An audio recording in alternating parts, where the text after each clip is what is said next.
down before flying astronauts on subsequent Artemis missions. Artemis 1 is currently targeted for launch no earlier than August 29th. BioSentinel, a shoebox-sized CubeSat, is one of several secondary payloads on our uncrewed Artemis 1 flight test. It will perform the first long-duration biology experiment in deep space by monitoring the vital signs of yeast exposed to deep space radiation.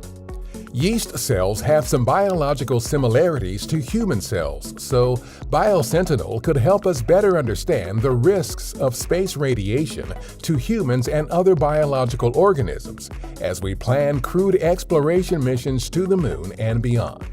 NASA's James Webb Space Telescope recently captured new images of Jupiter that may give astronomers even more clues to the planet's inner life. The images, captured by Webb's Near-Infrared Camera or NIRCam, show auroras extending to high altitudes above the northern and southern poles of Jupiter. They also provide details about some of the planet's clouds, haze, and other atmospheric features, such as the Great Red Spot, a storm so big it could swallow Earth. Researchers have already begun analyzing Webb data to get new science results about our solar system's largest planet. NASA and Boeing are targeting as early as February 2023 for the launch of the Boeing Crew Flight Test to the International Space Station. The mission will carry NASA astronauts Barry Butch Wilmore and Sonny Williams to the space station, where they will live and work for about 2 weeks.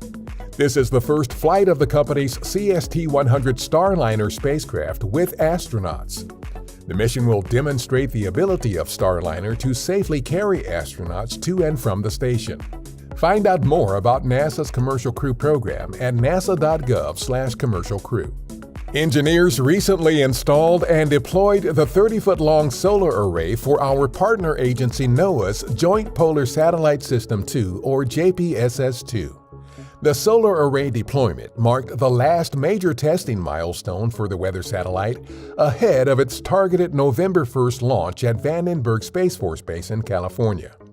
JPSS-2 will orbit Earth from pole to pole, taking measurements and snapping images to help us plan for hurricanes, snowstorms, floods, and other